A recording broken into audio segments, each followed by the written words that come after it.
Assalamualaikum warahmatullahi wabarakatuh. Innal hamdalillah nahmaduhu wa nasta'inuhu wa nastaghfiruh wa na'udzu billahi min syururi anfusina wa min sayyiati a'malina. May yahdihillahu fala mudilla lahu wa man yudlil fala hadiya lah. Asyhadu an la ilaha illallah wahdahu la syarika lah wa asyhadu anna Muhammadan abduhu wa rasuluh. Allahumma shalli wa sallim wa barik ala Muhammad wa ala alihi wa ashabihi wa man tabi'ahu bi ihsanin ila yaumil qiyamah. Wa ba'd. Jamaah rahimakumullah, pada kesempatan pagi ini kita sampaikan mengenai kaidah dalam mengikuti ulama berdasarkan nasihat-nasihat dari para ulama-ulama terdahulu, para imam madhab. Kemarin sedikit sudah saya sampaikan satu perkataan Imam Malik radhiyallahu an, bahwa imamu Darul Hijrah, yang beliau dikenal dengan imamnya Darul Hijrah itu Madinah. Waktu itu beliau menjadi imam utama di Masjid Madinah di masa beliau masih hidup, karena keulamaannya yang luar biasa. Maka beliau yang didapuk menjadi imam Masjid Nabawi, maka beliau dikenal dengan Imam Darul Hijrah. Imam Malik adalah imam madhab yang kedua, periode kedua. Imam madhab yang paling awal, paling tua itu Imam Abu Hanifah. Madhabnya terkenal dengan madhab Hanafi. Kemudian Imam Hanifah punya murid Imam Malik, yang dikenal madhabnya madhab Maliki. Kemudian Imam Malik mempunyai dua murid yang menjadi imam madhab juga, Imam Syafi'i, Imam Ahmad. Imam Syafi'i dengan madhabnya Syafi'iyah, madhab Syafi'i. Kemudian Imam Ahmad madhabnya lebih dikenal dengan madhab Hambali.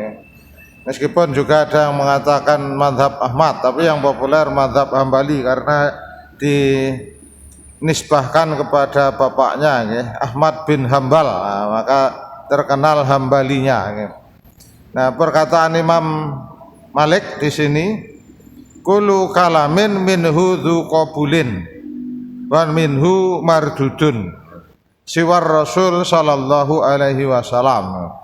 Setiap perkataan itu bisa diterima juga bisa ditolak, siwa kecuali perkataan Rasulullah sallallahu alaihi wasallam. Karena perkataan Nabi itu bukan dari hawa nafsunya, bukan dari Nabi sendiri, tapi apa yang disampaikan Rasulullah adalah wahyu. Wa ma yantiqu anil hawa in huwa illa wahyu yuha, di dalam surat An-Najm ayat 34. Nah, maka kalau itu dari Nabi dan hadisnya sahih, maka kita tidak boleh menolak, karena itu kebenaran yang mutlak, karena bersumber dari wahyu Allah. Nah, itu perkataan Imam Malik yang populer kalau kita membaca tentang mazhab. Maka di antara para imam mazhab tidak ada satupun yang mengklaim pendapatku mazhabku paling benar. Tidak ada satupun di antara imam mazhab yang mengklaim begitu.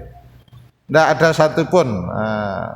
Maka nanti ada beberapa nasihat lagi secara khusus di antara imam mazhab. Sudah saya tulis juga di sini berdasarkan dari kitab-kitab beliau yang tersebar.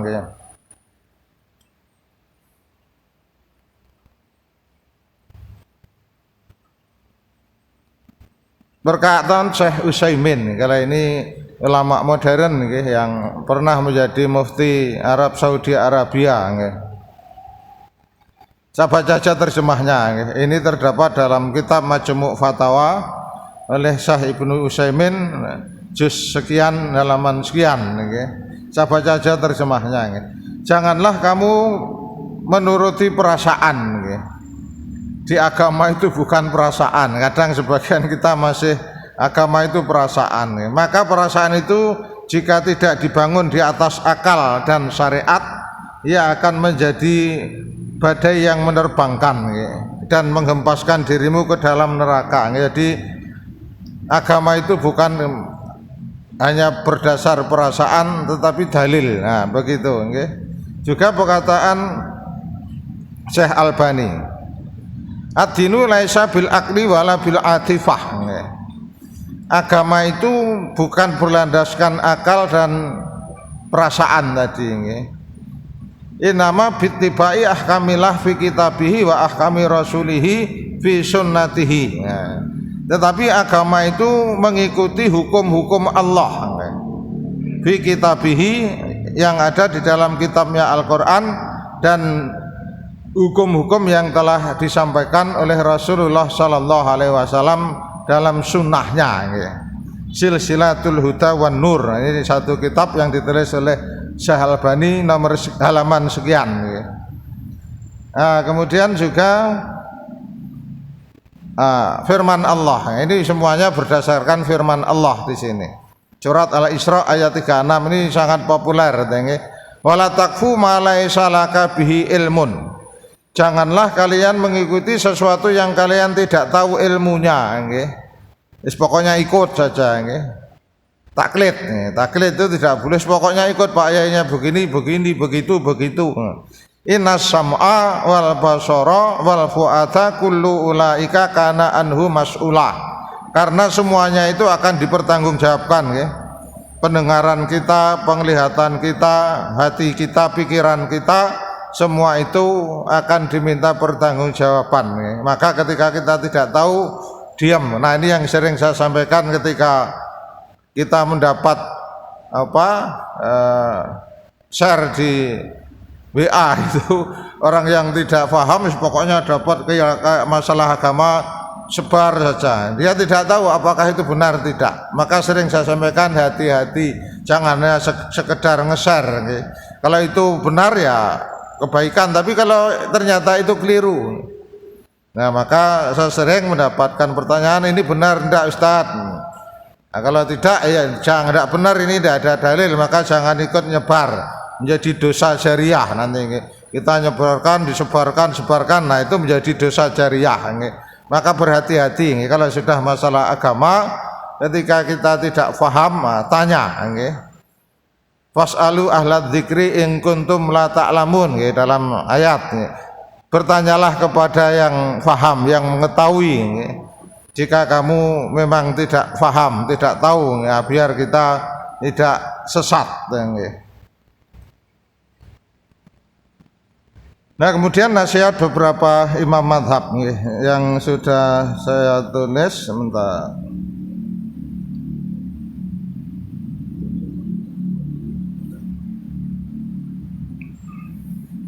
Kalau Imam Abu Hanifah was Syafi'i, nah ini dua imam pertama dan yang terakhir ini, karena Imam Syafi'i itu semasa dengan Imam Ahmad, tapi ada yang mengatakan usianya lebih tua sedikit Imam Syafi'i, cuma selisih berapa tahun kelahirannya. Ini dua-duanya muridnya Imam Malik. Idza shahhal haditsu fahuwa madhhabi. Nah, ini perkataan yang sangat populer sekali. Jika hadis itu sahih, maka itulah pendapatku. Nah, itu ya. Kalau hadis itu sahih, ya itulah pendapatku. Karena ceritanya Imam Syafi'i dan juga Imam Madhab, ketika tidak bertemu dengan dalil, belum menemukan dalilnya, beliau kan beristihad, berpikir, merenung, istihad. Nah, istilahnya istihad. Nah, ternyata kadang ketika Imam Syafi'i beristihad, ternyata sudah ada hadis, cuma hadis itu belum sampai ke Imam Syafi'i. Karena pada masa itu, itu hadis belum terbukukan seperti sekarang ya. Imam madhab orang dekat. Moga kalau ada pertanyaan. Nah, yang namanya imam madhab ya, itu yang termasuk penulis hadis yang membukukan hadis itu Imam Ahmad ya, dan Imam Malik ya. Imam Malik terkenal dengan kitabnya Muwatta ya, itu kumpul hadis-hadis yang diriwayatkan Imam Malik. Imam Ahmad dengan musnadnya ya, musnad Imam Ahmad. Yang musnad Imam Ahmad ini yang paling banyak ya, hadisnya ya. Kalau Imam Bukhari, Imam Muslim itu cuma 6.000, Imam Ahmad itu 29.000, itu paling banyak ya. Karena apa? Karena Imam Bukhari, Imam Muslim, beliau tidak menulis di dalam kitabnya kecuali yang sudah jelas-jelas sahih. Sedangkan Imam Ahmad belum membedakan. Pokoknya Imam Ahmad menerima hadis ditulis, ketemu hadis ditulis. Nah itu bedanya. Maka Imam Ahmad akhirnya kitabnya paling tebal. Nah Imam Bukhari, Imam Muslim, Abu Dawud, Tirmidzi, Nasai, Ibnu Majah itu generasinya setelah Imam Syafi'i. Maka di dalam kitab Syafi'i tidak ada rawahu Bukhari, rawahu Muslim, tidak ada, karena generasinya memang setelahnya. Waktu itu hadis belum terbuka. Maka ketika belum ketemu hadis, Imam Syafi'i berijtihad. Nah, salah satu contoh ijtihad Imam Syafi'i. Nah, Imam Syafi'i di dalam kitabnya ketika membahas tentang tayamum, Imam Syafi'i kalau tayamum itu mengusap tangannya sampai siku. Kenapa sampai siku? Beliau mengkiaskan dengan wudu. Faksilu wujuhakum wa aidikum ilal marafiq, kan, basuhlah wajahmu dan tanganmu sampai siku. Nah, Imam Syafi'i yang dikutip oleh Imam Ibnu Katsir mengatakan tayamum itu sampai siku.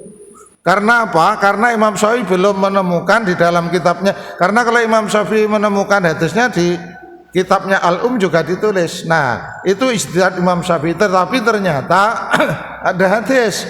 Nabi memberi contoh kalau tayamum itu mengusap wajah dan kedua punggung dhahru kafaihi, punggung telapak tangan. Cuma begini. Kan dalam hadisnya kan cuma begini toh. Tapi Imam Syafi'i sampai sini, kenapa? Karena mengkiaskan dengan ke Al-Qur'an, mengkiaskan dengan wudu. Bukan berdasar dalil. Kalau yang dalil sampai sini tidak ada yang dari hadis. Yang dalam hadis cuma punggung telapak tangan. Nah, dalam hadisnya begitu. Nah, maka Imam Syafi'i tadi akhirnya beristihad. Nah, kemudian nasihat berikutnya, kala Syafi'i, kullu ma qultu fakana ani Nabi sallallahu alaihi wasallam khilafun qauli. Setiap perkataan yang ternyata perkataan itu kok menyelisihi sabda Nabi, maka mimma yasihu fa hadisun Nabi aula. Maka hadis Nabi itulah yang paling utama. Fala tuqalliduni, maka kalian janganlah taklid kepadaku. Imam Syafi'i saja mengatakan begitu. Jadi tidak boleh namanya taklid buta. Nah, meskipun seorang Imam Syafi'i pun menyadari mungkin sekali waktu itu, karena tadi hadis itu belum terbukukan seperti sekarang. Mayoritas waktu itu yang namanya hadis itu hanya dihafalkan. Waktu itu namanya kertas juga belum banyak. Kalau pengen punya kitab ya nulis sendiri. Waktu itu apalagi percetakan dan belum ada. Jadi ketika ingin punya tulisan nyatet sendiri. Maka ada satu ucapan Imam Ahmad yang sangat populer itu. Imam Ahmad itu kemana-mana selalu membawa alat tulis, membawa pulpen waktu itu dan membawa kertas. Nah, kemudian suatu saat beliau ditanya oleh muridnya yang waktu itu sudah sepuh, rambutnya sudah memutih. Muridnya menanyakan, hatta mata ma'al mihbaroh, wahai Imam, sampai kapan kau selalu membawa alat tulis? Karena ketika ketemu hadis, ada yang mengatakan hadis ditulis. Nah, maka ada perkataan Imam Ahmad ketika menjawab itu, ma'al mihbaroh hattal makbaroh, bersama alat tulis sampai masuk kubur. Jadi mencari ilmu itu tidak ada habisnya. Karena maka dari kata-kata Imam Ahmad itu muncul kata-kata nasihat, nggih. Talabul ilmi minal mahdi ilal lahdi. Ada orang mengatakan ini hadis padahal bukan hadis. Ini perkataan Imam Ahmad aslinya, nggih. Belajar itu sejak dari ayunan sampai masuk liang kubur, karena itu perkataan Imam Ahmad aslinya, bukan hadis. Tapi sebagian kalangan kalau yang tidak mempelajari ya seolah-olah hadis padahal bukan. Nah maka harus kita luruskan juga. Termasuk nasihat Imam Syafi'i yang sangat populer dulu ketika saya masih kecil sering mendengar mubalak itu hadis padahal itu perkataan Imam Syafi'i. Man yuridul akhirah fa alaihi fil ilmi wa man aradal dunya fa alaihi bil ilmi wa man aradahuma fa alaihi bil ilmi. Barang siapa ingin sukses akhirat dia wajib tahu ilmunya. Ingin masuk surga ya harus tahu ilmu masuk surga itu apa, amalan-amalan yang menyebabkan masuk surga. Barang siapa ingin sukses dunia dia juga harus tahu ilmunya. Berdagang harus tahu ilmu dagang, bertani bagaimana ilmu bertani dan seterusnya. Naman aradahuma fa alaihi bil ilmi, barang siapa juga ingin sukses kedua-duanya fa alaihi bil ilmi. Nah itu nasihat Imam Syafi'i. Tapi dulu saya sering mendengar para mubalak itu hadis, tapi juga tidak menyebutkan riwayat siapa. Tapi setelah saya belajar, oh ternyata itu bukan hadis, itu perkataan Imam Syafi'i. Nah begitu. Waqala Ibnu Abbas. Ini perkataan Ibnu Abbas. Kalau perkataan sahabat dikenal dengan namanya hadis mauquf. Di hadis yang bersumber pada sahabat dikenal juga dengan athar. Laisa ahadun ba'da Nabi sallallahu alaihi wasallam ila yukhad min qaulihi wa yutraq. Tidak ada seorang pun setelah Nabi sallallahu alaihi wasallam kecuali ucapannya bisa diterima juga bisa ditolak. Nah ini sama dengan perkataan Imam Malik. Wah Imam Malik ternyata mengatakan tadi yang saya sampaikan di depan itu bersumber dari Ibnu Abbas, karena di sini yang meriwayatkan ini juga Imam Malik. Jadi kalau perkataan sahabat itu juga harus ada perawinya, ada perawinya. Di sini yang meriwayatkan Imam Malik juga, rawi Imam Malik. Waqala Ahmad.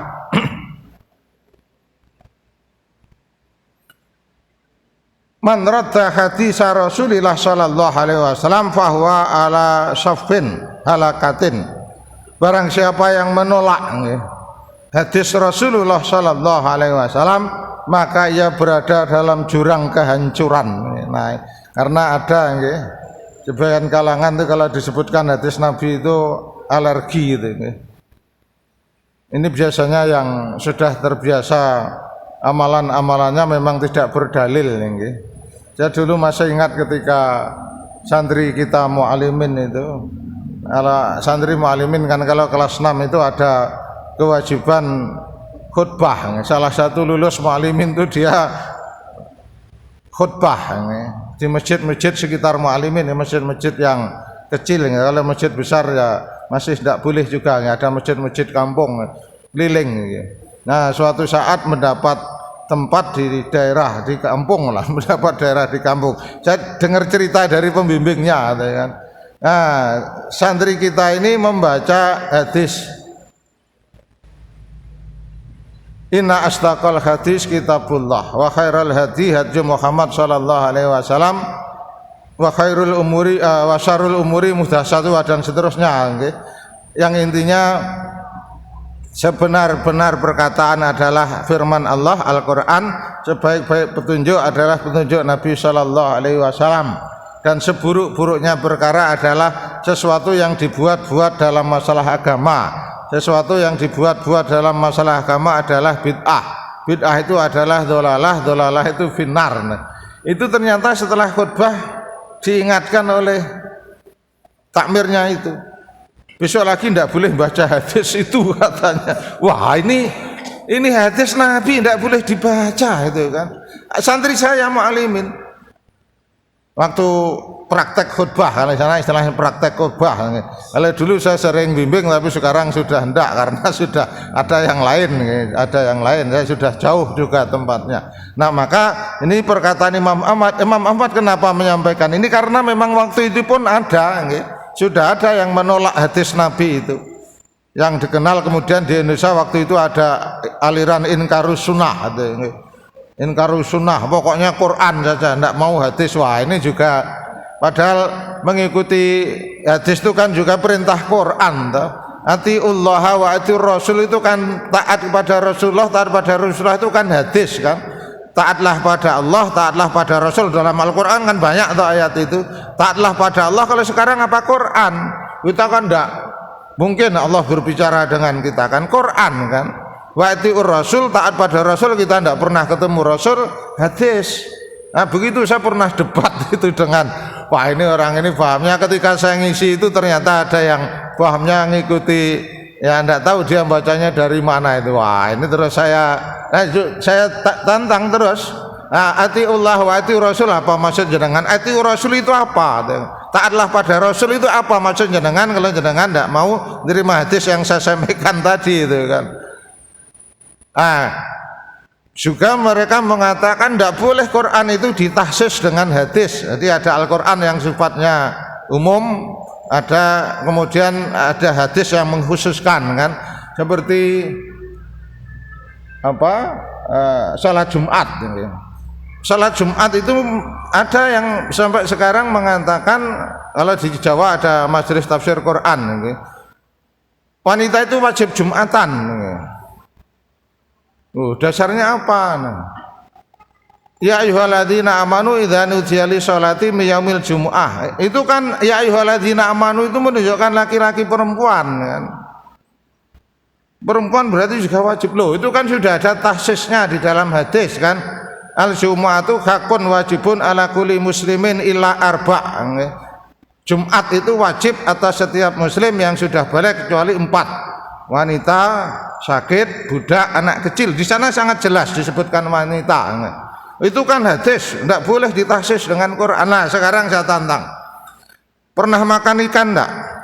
Ya pernah. Disembelih enggak? Ya enggak, bangkai itu enggak boleh dimakan gitu kan.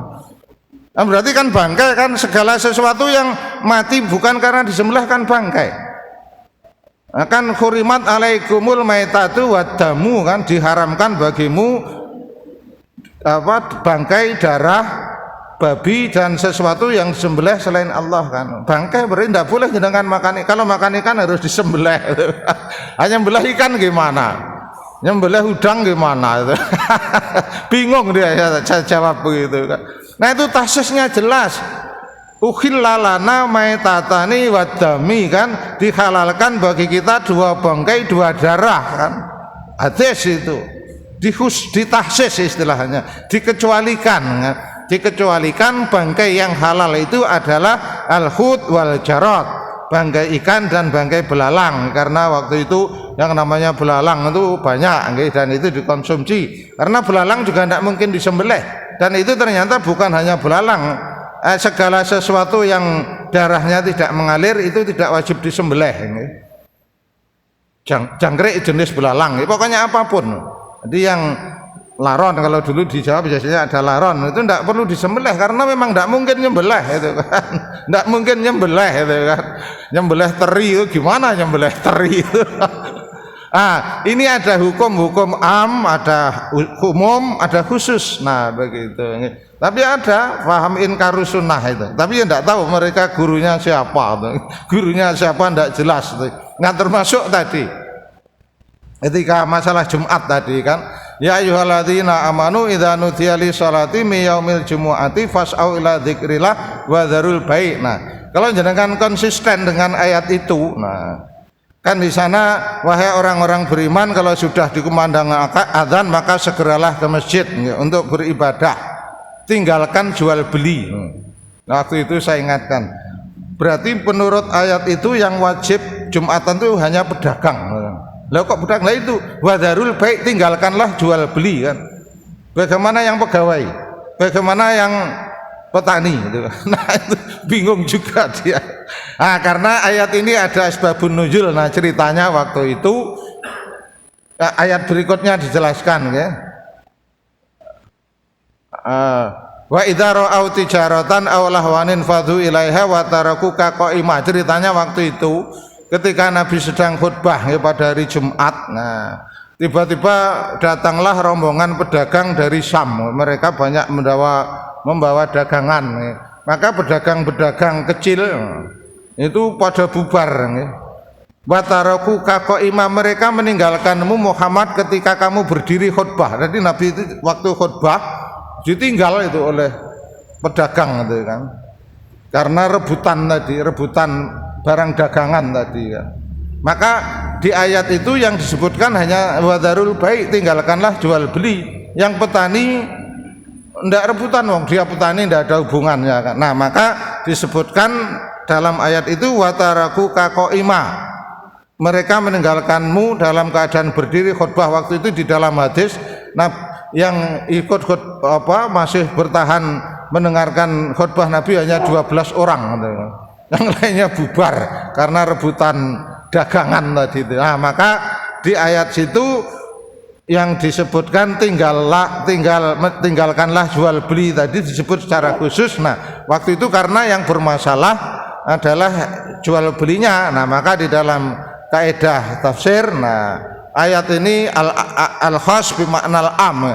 Ayat ini khusus tapi maksudnya umum. Di apapun yang sifatnya duniawiyah tinggalkan untuk segera beribadah kepada Allah. Nah, maka memahami Al-Qur'an juga tidak hanya sekedar faham terjemah, tapi ada ilmu-ilmu yang harus dikuasai. Di dalam Quran sangat banyak bahasa-bahasa kiasan. Bahasa kiasan, kemudian di sana ada kaidah am, ada kaidah khas. Nah, di sana ada satu kaidah al-am bimaknal khas atau sebaliknya al-khas bimaknal am. Ini kalau orang yang tidak termasuk tadi bangkai tadi itu am, tetapi ada tahsis. Nah, ada juga di dalam bahasa kita juga begitu. Kadang disebutkannya umum tetapi maknanya khusus. Contoh bahasa kita, sate kambing. Yang di sate kambingnya atau dagingnya. Nah, ini di dalam Quran juga begitu. Dia ada kata-katanya itu umum, tetapi yang dimaksud khusus. Ya kan dalam bahasa kita begitu, sate ayam. Apakah ayamnya semua jadi sate? Enggak. Yang ada biasanya sudah ada toko soto daging ayam, biasanya ada yang lengkap begitu. Tapi ada juga yang menulis soto sapi kan begitu kan. Nah, dalam Quran juga banyak bahasa seperti itu. Banyak bahasa-bahasa yang sifatnya tadi umum tapi maksudnya khusus, ada juga khusus tapi maksudnya umum. Nah, kebalikannya juga ada. Nah, ini harus memang memahami tata bahasa ya. Di dalam bahasa Arab itu sudah balaghah istilahnya. Balaghah itu kalau bahasa kita apa ya? Gaya bahasa. Di bahasa kita kan ada sifatnya hiperbola, sifatnya menggedekan, datanglah ke istanaku, itu hiperbola kan, atau sebaliknya yang merendahkan, mampirlah ke gubukku kan, maksudnya rumah kan sebetulnya. Tapi ada yang menggedekan, hiperbola tadi, tapi ada juga yang sebaliknya mengecil. Di Quran sangat banyak seperti itu. Ini gaya bahasa Quran begitu. Maka memahami nas, nah itu tidak hanya sekedar faham bahasanya, terjemahnya, tetapi di belakang itu ada banyak. Nanti ada asbabun nuzul, ada juga tadi umum khusus, nanti juga ada sebab-sebab tertentu yang lain ya. Satu lagi perkataan Imam Ahmad ya. Ini yang sangat di sini. Waqala Ahmad, la tuqallidni, janganlah kalian taklid padaku, wala tuqallid Malikan, juga jangan taklid kepada Imam Malik, wala Syafi'i, juga jangan taklid kepada Imam Syafi'i, tetapi khud min haitsu akhadhu, ambillah dari mana mereka mengambil. Maksudnya apa? Dalilnya apa? Harus tahu dasarnya. Oh, kenapa kesimpulan hukumnya begini? Oh, dalilnya ini. Kenapa begitu? Oh, dalilnya ini. Nah, itu memang kita dituntut untuk selalu belajar, kita dituntut untuk selalu belajar agar apa yang kita amalkan, apa yang kita kerjakan itu betul-betul berdasarkan ilmu, berdasarkan kalau ibadah ada dalil, bukan hanya sekedar ibadah yang orang-orang awam sering ketika diingatkan itu masa ibadah aja tidak boleh itu. Wah, itu susah kalau sudah begitu. Yang sering saya sampaikan ibadah itu aslinya tidak boleh. Nah, sehingga ada contoh, ada perintah dari Allah dalam Quran atau dari Nabi dari hadis-hadis Nabi. Nah, begitu. Saya kira begitu. Kalau ada pertanyaan, kalau ada,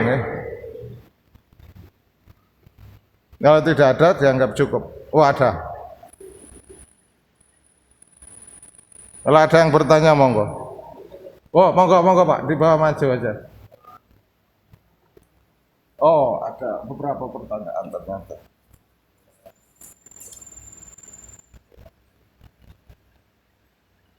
Ini kemarin sudah.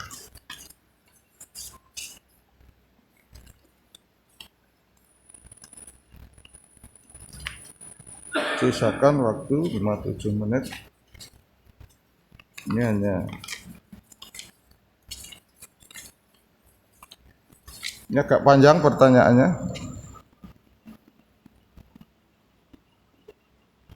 Penjelasan tentang istilah apa ini? Haul gitu. Apakah ada dalil karena ada pelaksanaan acara ini menyebutkan ulama-ulama termasuk memiliki garis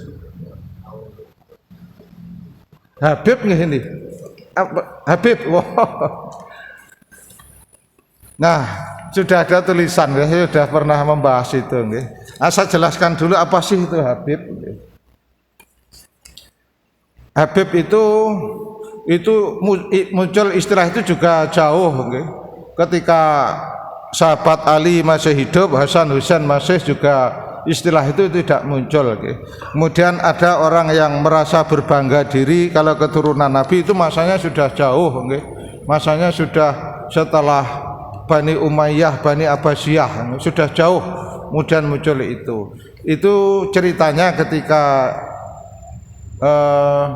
salah satu anak Husain itu menikah dengan orang Persina. Orang Persia ini yang kemudian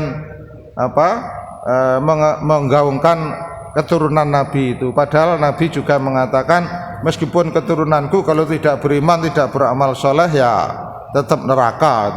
Nah, istilah Habib itu ada keturunan Hasan Husain. Nah, kalau dulu saya masih ingat ketika di Jawa, di daerah saya Kediri, saya belum mengenal istilah Habib.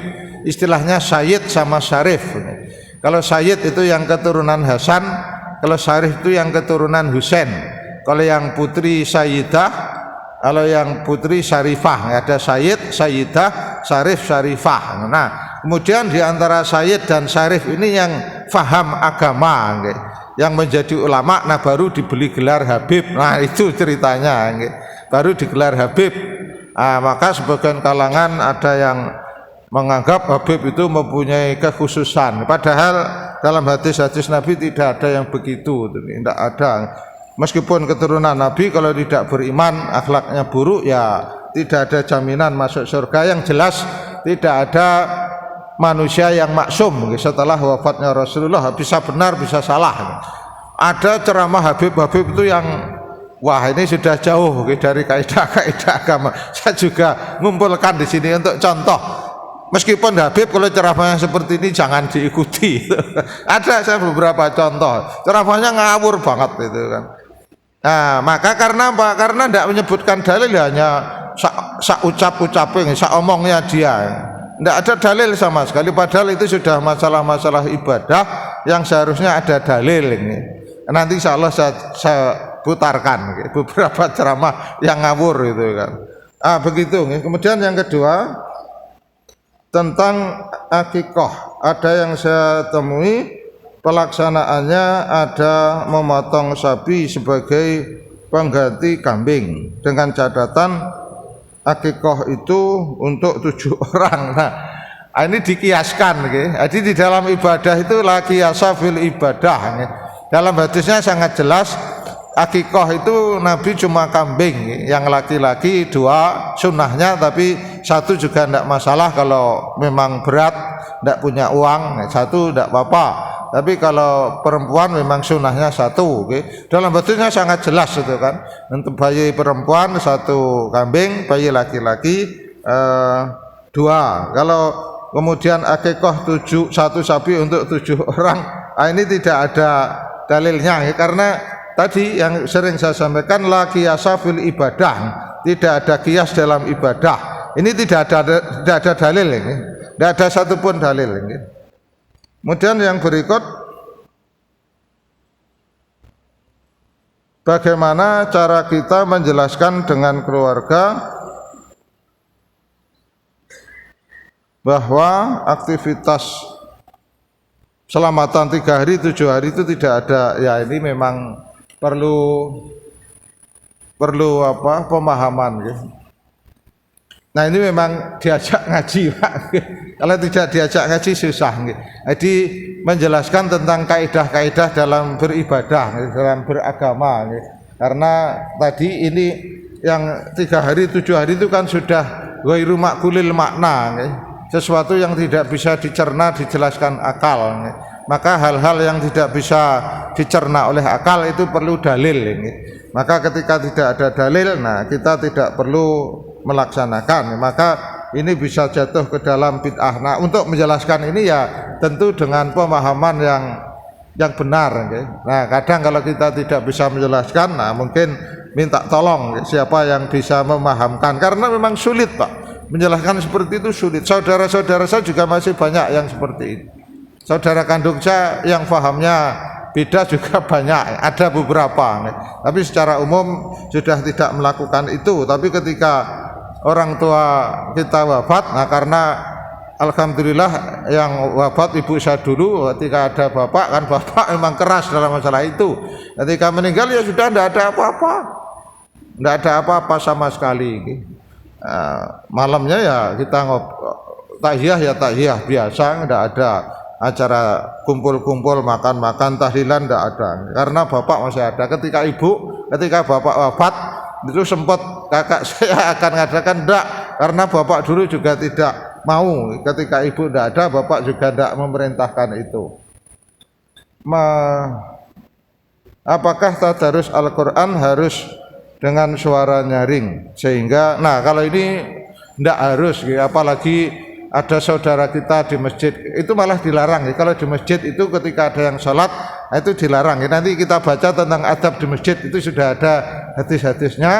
Ketika Rasulullah waktu itu ceritanya ketika sedang itikaf di masjid itu ada yang baca Quran dengan keras. Maka Rasulullah mengatakan, pelankanlah suaramu, karena yang di masjid ini sedang bermunajat kepada Allah. Janganlah kalian saling mengganggu. Nah, kalau di rumah, mungkin cukup ya tidak, prinsipnya tidak terlalu keras lah. Kalau ingin tujuannya agar anak-anak kita mendengar, nah itu monggo kemudian didengarkan. Tapi prinsipnya tidak terlalu keras. Apalagi pakai speaker ya usah, jangan. Ini saudara kita itu yang akhirnya dianggap mengganggu kan. Maka tidak perlu. Jadi sudah ada. Jadi prinsipnya yang namanya zikir, baca Quran, apalagi zikir. Zikir itu Rasulullah tidak pernah teriak-teriak. Zikir itu memang masalah betul-betul pribadi kita kepada Allah. Maka tidak perlu dengan suara yang keras. Apalagi pakai speaker. Nabi juga pernah arbi'u aswatakum innallaha la yasummu wa la yakum. Pelankanlah suaramu, karena Allah itu tidak bisu, tidak tuli itu. Dilarang itu malah. Ada hadisnya ketika ada sahabat ketika zikir itu keras-keras gitu. Rasulullah dilarang itu malah. Hadis-hadisnya sudah saya tulis di sini. Cuma karena kita tidak ada LCD, nanti kalau ada LCD, nah nanti bisa jenengan bisa bawa file, nah nanti bisa copy tulisan-tulisan saya. Ini masalah-masalah seperti itu. Saya kira cukup sementara, sudah jam 6:30. Insya Allah besok akan kita lanjut. Monggo kalau ada pertanyaan bisa melalui WA atau tulisan secara langsung. Demikian, semoga bermanfaat, mendapat ridha dari Allah Subhanahu wa taala. Assalamualaikum warahmatullahi wabarakatuh.